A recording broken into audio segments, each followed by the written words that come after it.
مجھے اتنا تو شیوار نے بتایا تھا کہ عادلہ اور اس کی ماں ایاز کا پرپوزل لے کر تو آئی تھی، مگر بھابھی نے صاف جواب دے دیا۔ اس کے بعد دونوں نے کافی کچھ سنا بھی ڈالا۔ بیٹا، بعض معاملوں میں انسان بہت بے بس ہوتا ہے۔ تم بس یہ اس لیے ڈسکس کر رہی ہوں کہ تم اس معاملے کو جانتے ہوئے شیوار کو غلط نہ سمجھو۔ بعض لوگ عزت کے معاملے میں بہت حساس ہوتے ہیں، ان کی زندگی کا اوڑھنا بچھونا کھانا پینا ہر چیز عزت ہوتی ہے۔ ایسے لوگوں کے حساس کے آئینے کو اگر ایک بار چوٹ لگ جائے تو بڑی شدید ہوتی ہے۔ عادلہ شیوار اور اس کی ذات کے حوالے سے جو چوٹ اسے لگا کر گئی تھی وہ تو کوئی بھی ذی ہوش لڑکی برداشت نہیں کر سکتی۔ شیوار نے مجھے ہر بہر ساری سچویشن بتائی تھی۔ اتفاقاً اس نے لاؤنج میں ہونے والی بھابھی، عائشہ صبا اور دیگر لوگوں کی باتیں سن لی تھی۔ وہ ٹوٹ کر نہ بھی کرتی تو اور کیا کرتی۔ ہاں، اس کے بعد بابا صاحب بیمار ہوئے تو وہ حویلی چلی آئی۔ واپسی پر اس نے مجھ سے ساری بات کی اور کہا تھا کہ اسے اس معاملے میں اب مجبور نہ کیا جائے، اگر ایسا ہوا تو وہ اپنی تعلیم چھوڑ کر حویلی آ جائے گی۔ میں سمجھی کہ یہ سب عادلہ کی وجہ سے کہہ رہی ہے، ٹھیک ہو جائے گی، اس کے بعد وہ واپس چلی جائے گی۔ وہاں جا کر کیا ہوا مجھے نہیں علم۔ ہاں، بھابھی اور بھائی صاحب کے سامنے میں نے اس رشتے سے انکار کر دیا تھا۔ پھر 2 دن بعد اچانک بھائی صاحب کی کال آئی کہ وہ نکاح کر رہے ہیں تم دونوں کا، اور مجھے سختی سے تاکید کی کہ شیوار مجھ سے رابطہ بھی کرے تو میں بات نہ کروں۔ انہوں نے یہ فیصلہ کیوں کیا مجھے نہیں علم، نہ انہوں نے بتایا۔ بس یہ ہوا کہ میں نے ان کی تاکید پر عمل کیا۔ اگلے دن شیوار واپس آ گئی، لائبہ ساتھ تھی۔ میں براہ راست شیوار سے کچھ کہہ بھی نہیں سکتی تھی، مجھے نہیں پتا تھا کہ وہ دوسروں کے ساتھ ساتھ میری ذات سے بھی بدگمان ہو جائے گی، اور انتہائی حد یہ ہوگی کہ کبھی نہ جانے کا فیصلہ کر لے گی۔ تابندہ بی نے دھیرے دھیرے ساری سچویشن سنا ڈالی اور مصطفیٰ خاموشی سے اپنی جگہ جم کر رہ گیا۔ تو کیا شیوار کا یہ رویہ محض ان کے اس اچانک فیصلے کا رد عمل تھا؟ شیوار ایاز کے پروپوزل سے باخبر تھی، یہ انکشاف حیران کن تھا۔ اس کے بعد ایاز کی حرکت اور ان کے اپنے اقدامات، شیوار جیسی لڑکی جس کے لیے عزت نفس سب کچھ تھا، وہ ایسا ریئیکشن شو نہ کرتی، کیا ناممکن تھا؟ مصطفیٰ کی سوچ بس اسی ایک نقطے پر جم کر رہ گئی۔ وہ شدید اضطراب کا شکار ہونے لگا۔ بعض معاملوں میں انسان ماحول اور واقعات کے تابع ہو جاتا ہے، اس کی ساری سوچیں اور ساری صلاحیتیں بکھر کر رہ جاتی ہیں، اور پھر وہ وہی کرتا ہے جو حالات و واقعات نے اسے دیا ہوتا ہے، جو حالات و واقعات کے تحت اسے مناسب لگ رہا ہوتا ہے۔ شیوار بھی تو وہی کر رہی تھی، پھر اس میں غلط کیا تھا؟ تو کیا شیوار کا یہ سارا عمل محض ایک رد عمل ہے، صرف رد عمل؟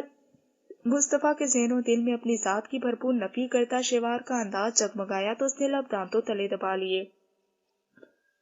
تو شیوار بی بی، یہ کہاں کا اصول ہے کہ کسی کی سونپی اذیت ساری کی ساری تو مجھ پر انڈیل دیتی؟ میں نے تو بہت فیئر ہو کر یہ رشتہ باندھا تھا، ہر غرض و احساس سے بالا تر ہو کر محض خلوص کی بنیاد پر، اور تم نے کیا کیا؟ میرے دل میں ابھرتے صاف شفاف جذبات کو دھندلا دیا، سر نکاتے احساسات کو کچل ڈالا۔ مگر اب سوچتا ہوں کیا واقعی تم غلط ہو، یا بقول بوا جی کے یہ حالات و واقعات کی سونپی ہوئی تلخی ہے محض، یا پھر رد عمل؟ مصطفیٰ وہ سوچ کی دنیا میں نہ جانے کہاں سے کہاں جا پہنچا تھا جب بوا جی کی پکار پر فوراً چونکا۔ جی بوا جی، تو پھر میں امید رکھوں نا کہ تم کچھ کرو گے؟ بیٹا کوشش کرنا کہ کسی کو علم نہ ہو اور وہ واپس بھی آ جائے۔ بوا جی خاصی پریشان اور فکر مند تھی۔ مصطفیٰ نے گہرا سانس لیا۔ جی بوا جی بے فکر ہیں، یہ اب میرا مسئلہ ہے، میں کس طرح ہینڈل کرتا ہوں مجھ پر چھوڑ دیں۔ مصطفیٰ نے نہایت پرسکون اور مضبوط لہجے میں کہا تو بوا جی نے ایک اطمینان کا سانس لیا۔ جیتے رہو، خوش رہو۔ انہوں نے دعاؤں سے نوازتے کال بند کر دی تھی۔ مصطفیٰ کال بند ہونے کے بعد کچھ دیر تک کچھ سوچتا رہا، پھر کال ملا کر کسی سے بات کی اور شیوار کے کالج کے چیئرمین صاحب کا نمبر پتہ کر کے اطلاع کرنے کی ہدایت کی۔ لینے کا تو وہ شاہ زیب صاحب سے بھی نمبر لے سکتا تھا، مگر بوا جی کی ہدایت کی کہ کسی کو پتہ نہ چلے کہ شیوار کیا کم عقلی دکھا رہی ہے۔ کچھ دیر بعد اسے نمبر لکھوا دیا گیا۔ مصطفیٰ نے اس بار چیئرمین صاحب کے ذاتی نمبر پر کال کی۔ سلام دعا کے بعد چیئرمین صاحب اسے پہچان کر کہنے لگے، شاہ زیب کی کال آئی تھی کہ آپ کا اور اس بچی کا جو ہمارے کالج میں زیر تعلیم ہے نکاح ہو رہا ہے۔ وہ چھٹیوں کی بات کر رہے تھے، ساتھ میں نکاح میں شرکت کی بھی دعوت دی تھی، چونکہ اتوار والے روز میں فارغ نہیں تھا تو معذرت کر لی۔ جی انکل، اتوار کو فنکشن تھا۔ شیوار کی گزشتہ ماہ اور اس ماہ دونوں میں کافی چھٹیاں ہو رہی ہیں۔ ان کی کالج پروگریس میں پرابلم تو نہیں ہوگی، کیونکہ شیوار آج کل بھی کالج سے آف ہیں۔ فرق تو ظاہر ہے پڑتا ہے، ریگولر اسٹوڈنٹ جو کچھ سیکھتا ہے وہ پروگریس تو ختم ہو جاتی ہے۔ چونکہ آپ کا پرابلم تھا سو ہمیں ایڈجسٹ کرنا پڑ رہا ہے، مگر اب فنکشن کے بعد آپ انہیں کالج بھیجیں، اسی سلسلے میں آپ کی فیور درکار ہے۔ بات یہ ہے کہ محترمہ فی الحال کالج نہیں آنا چاہ رہی. دراصل یہ سب ذاتی قسم کا ٹاپک ہے، اس لیے آپ سے کھل کر بات نہیں کر رہا، مگر وہ اس نکاح کے بعد اسٹڈی جاری نہیں رکھنا چاہتی، چونکہ میں چاہتا ہوں کہ اس کی میڈیکل کی ایجوکیشن مکمل ہو، اس لیے آپ سے بات کر رہا ہوں. آپ پلیز یہ فیور کر دیں کہ اپنی طرف سے بابا سے رابطہ کر کے شیوار کو کالج بھیجنے کے لیے کہیں، کیونکہ وہ بابا کی بات کبھی نہیں ٹالتی اور نہ ہی انہیں انکار کرے گی. آپ سے اس لیے کہہ رہا ہوں کہ یہ معاملہ میرے اور آپ کے درمیان ہی رہے، بابا یا کسی دوسرے کو علم میں نہ ہو. اس نے بہت سہولت سے کہا تو دوسری طرف چیئرمین صاحب فوراً سمجھ گئے. یہ تو کوئی مسئلہ نہیں، میں شاہ زیب سے رابطہ کر لیتا ہوں. آپ چونکہ ادارے کے سربراہ ہیں تو ادارے کے سربراہ کے طور پر ہی بات کیجیے گا، اس کی اسٹڈی رپورٹ کو بہانہ نہ بنا لیں یا اسٹینڈرڈ شیٹ کو لے کر بات کریں.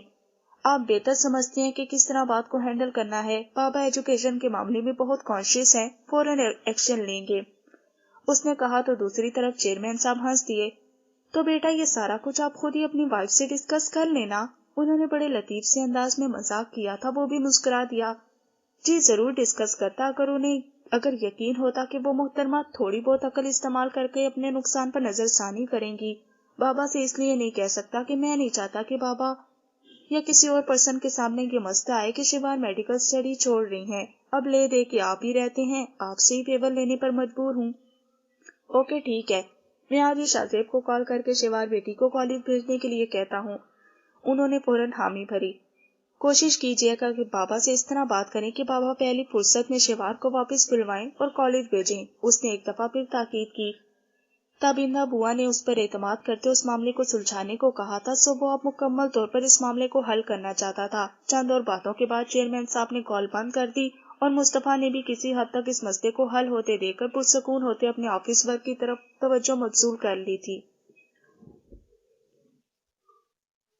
ناول ٹوٹا ہوا تارا کا پارٹ 39 صفحہ نمبر 357 پر اختتام پذیر ہوا. بقیہ ناول کا حصہ آپ پارٹ 40 پہ سماعت فرمائیں.